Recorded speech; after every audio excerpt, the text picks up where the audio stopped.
Mostly dairy farm क्यों fail हो जाते हैं स्टार्टिंग में ही, स्टार्टिंग के दिनों में सबसे ज्यादा जो फेल होते हैं वो छोटे डेयरी फार्म फेल होते हैं। इसका कारण है छोटे डेयरी फार्म वाले या मोस्टली डेयरी फार्म वाले क्या करते हैं, वो प्लानिंग बाद में करते हैं, एनिमल पहले ले आते हैं।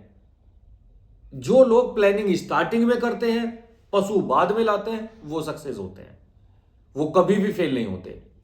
आप मैं छोटे डेयरी फार्म की बात करूं तो अगर हम देखते हैं कि उनका सारा सब कुछ लेबर पे डिपेंड होता है। मोस्टली चीजें उनकी मैनुअल होती हैं, जिसमें उनका बहुत ज्यादा टाइम लगता है, या सारी चीजें मतलब उस लेवल पे नहीं कर पाते। तो छोटे डेयरी फार्म मैंने मोस्टली देखा है, जैसे मैं खुद भी काफी विजिट करता हूं इधर उधर डेयरी फार्म्स पे, मेरा खुद भी अपना डेयरी फार्म चल रहा है। तो छोटे डेयरी फार्म अगर प्लानिंग के साथ अगर आप काम करो, सबसे पहले आप मार्केट ढूंढ लो कि मार्केट कहां पे है, दूध दूध बेचना कहां है। आपने सबसे पहले आपने ये प्लानिंग करनी है, जो कि आपका एंड प्रोडक्ट तो मिल्क ही ना है ना।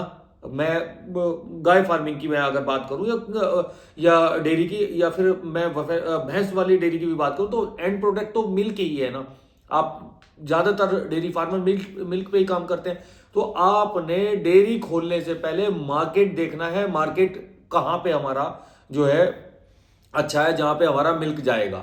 उसके बाद आपने एनिमल पे सोचना है, एनिमल कहां से लाएंगे।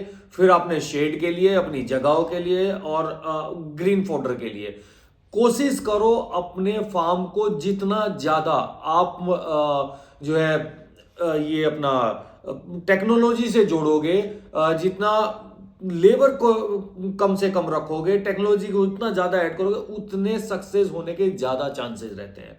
और डेयरी फार्मिंग के अंदर मैं जैसे हमेशा बोलता हूं, कभी भी 15-20 लीटर से कम के दूध की गाय सक्सेस नहीं है। क्योंकि आज अगर हम देखें, अगर आप हिसाब लगाओ, एक कॉपी पेन लगा के हिसाब लगाओ, क्योंकि किसान कभी अपनी मेहनत को तो जोड़ता ही नहीं है। आप अपनी मेहनत को जोड़ो, आप उसका जो ग्रीन फॉडर हरा चारा आप खिला रहे हो या सूखा चारा खिला रहे हो। आजकल देखो मार्केट में जितना भी आपका गाय का दलिया है, खल है, या चने की चूरी है, किस जो भी आइटम्स हैं उसके खिलाने के, वो कितने कॉस्टली हो गए हैं। महंगाई बहुत ज्यादा है, और मिल्क का रेट वही आ रहा है। आपको अगर अगर आप शहर की बात छोड़ें, छोटे शहरों में मिल्क का दूध ज्यादा से मिल्क का रेट ज्यादा से ज्यादा 50 रुपए लीटर। छोटे शहरों की मैं बात कर रहा हूं गाय के।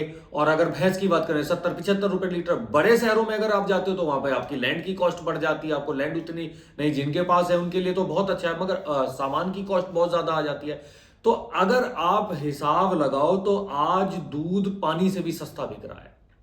अगर हम बाहर से खरीदते हैं, एक पानी की बोतल ही ले लें, तो 20 रुपए की, 20-25 रुपए की तो वो बिस्लरी की पानी की बोतल है। दूध हमारा जा रहा 35-40 रुपए लीटर।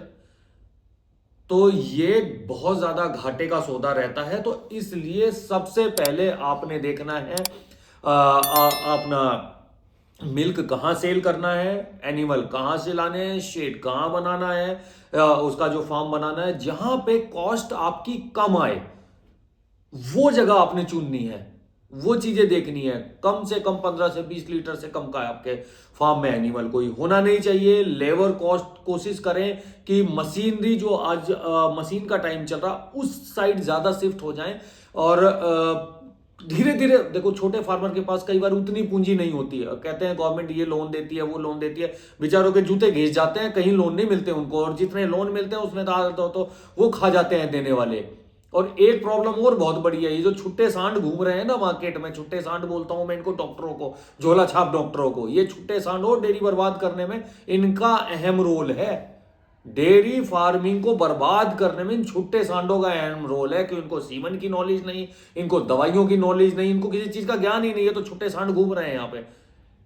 10-10 रुपए वाले इधर उधर से बहुत सीमन सेंटर ऐसे खुले हो, जो इतने सस्ते सीमन मिलते हैं, उनको बहुत किसानों को चेप देते हैं कि ये इतने का है और ये लगा के चलेगा। और जब बच्चा पैदा होता है तो वो कुछ और ही होता है, उसके किसान की तो सारी मेहनत खराब हो जाती है। इसलिए स्टार्टिंग में, पहले फार्म स्टार्ट करने से पहले आपकी पूरी प्लानिंग होगी, आप थोड़ा सा रिसर्च करोगे, थोड़ा टाइम लगाओगे, अपने आसपास मार्केट देखोगे, देन उसके बाद फार्म अपना शुरू करोगे। अगर आप ये सब चीजें करोगे तो मैं आपको गारंटी से कहता हूं आपको कामयाब होने से कोई नहीं रोक सकता। बाकी आपके ऊपर वाला जो गॉड करता है उसके ऊपर छोड़ें, पर अपने पे अगर आप इन चीजों का ध्यान रखोगे तो जरूर कामयाब होगे। Thank you.